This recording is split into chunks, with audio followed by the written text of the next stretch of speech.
இன்றைக்கி நம்ம ஒரு பூசணிக்காய் புளிப்பு கூட்டு, அதாவது பூசணிக்காய் ரசம் வாங்கி தான் பார்க்க போகிறோம். அதுக்கு வந்து பூசணிக்காய் கொஞ்சம் எடுத்துகிட்ருக்கேன், கிட்டத்தட்ட ஒரு 1/2 கிலோ இருக்குன்னு வச்சுக்கோங்களேன். அதுக்கு வறுக்கிறதுக்கு வந்து ஒரு 1.5 ஸ்பூன் வந்து கடலப்பருப்பு, 1 ஸ்பூன் தனியா, ஒரு 1/2 ஸ்பூன் உளுத்தம்பருப்பு, ஒரு 1/4 ஸ்பூன் சீரகம், 1/4 ஸ்பூன் மிளகு. இது வந்து மிளகா வத்தல் ஒரு 6 மிளகா வத்தல் வச்சுருக்கேன், காரத்துக்கு தகுந்தாப்புல வச்சுக்கோங்க. கொஞ்சம் தேங்காய், நல்லா ஒரு மூடி தேங்காய் நான் பச்சையாக அரைச்சி விட போகிறேன்.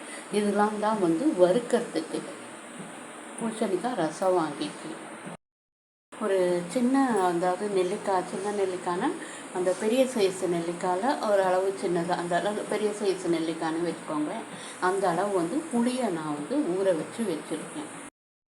துவரம்பருப்பும் கடலப்பருப்பும் ஊற வச்சுருக்கேன். இதை வேக வச்சு எடுத்துடலாம். பூசணிக்காயையும் நம்ம வந்து தனியாக வேக வச்சு எடுத்துக்கணும். இப்போ வந்து நீங்கள் வந்து இதில் கொண்டக்கடலாம் சேர்க்கறதுனா சேர்க்கலாம். அதெல்லாம் முதல் நாள் நைட்டே ஊற வச்சு வேக வச்சு அதுக்கப்புறம் சேர்த்துக்கலாம். நான் இன்றைக்கி வேறு ஒன்றும் சேர்க்கலை, கடலப்பருப்பு மாத்திரம் சேர்த்துருக்கேன். அதையும் துவரம்பருப்போடு சேர்த்து ஊற வச்சு வச்சுருக்கேன். இப்போ இதெல்லாம் நம்ம வெந்து எடுத்துகிட்டு பார்ப்போம். நல்லா பூசணிக்காய் வந்து நல்லா 3/4 பதம் வெந்தெடுத்து இப்போ நம்ம புளி தண்ணியை சேர்த்து ஒரு 5 நிமிஷம் கொதிக்க விடுவோம். தண்ணியை சேர்த்தாச்சு, நல்லா ஒரு 5 நிமிஷம் அது கொதிக்கட்டும், புளி வாடை போகட்டும். ஏன்னா நல்லா வெந்நீரில் தான் நான் வந்து ஊற வச்சுருந்தேன். ஸோ ரொம்ப கொதிக்கணும்னு இல்லை, இது கொதிக்கட்டும். நம்ம அதுக்குள்ளே வந்து வறுத்த வச்ச சாமான், தேங்காய் அதெல்லாம் அரைச்சி எடுத்துகிட்டு வந்துடலாம். கடலைப்பருப்பு, துவரம்பருப்பு வெந்து ரெடியாக இருக்குது, அதை லாஸ்ட்டாக சேர்த்துடுவோம். இந்த வறுத்து வச்ச சாமான் இருக்குது, தேங்காய் இருக்குது. இப்போ இதை அரைச்சி எடுத்துடுவோம். இப்போ வந்து நம்ம அரைச்சி எடுத்துகிட்டு இந்த பருப்பையும் அரைச்ச விழுதையும் கூட்டில் சேர்த்துடலாம்.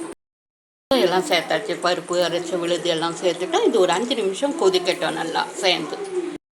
ஏற்கனவே நான் வந்து வேக வைக்கும்போது சேர்த்துட்டேன். நல்லா ஒரு 1.5 ஸ்பூன் அளவு கல் உப்பு சேர்த்துருக்கேன்.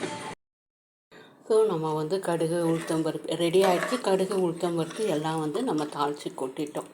ஸோ பூசணிக்காய் ரசம் வாங்கி ரெடி.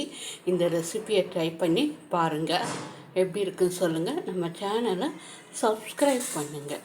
மீண்டும் ஒரு நல்ல பதிவில் உங்களை சந்திக்கிறேன். தேங்க்யூ.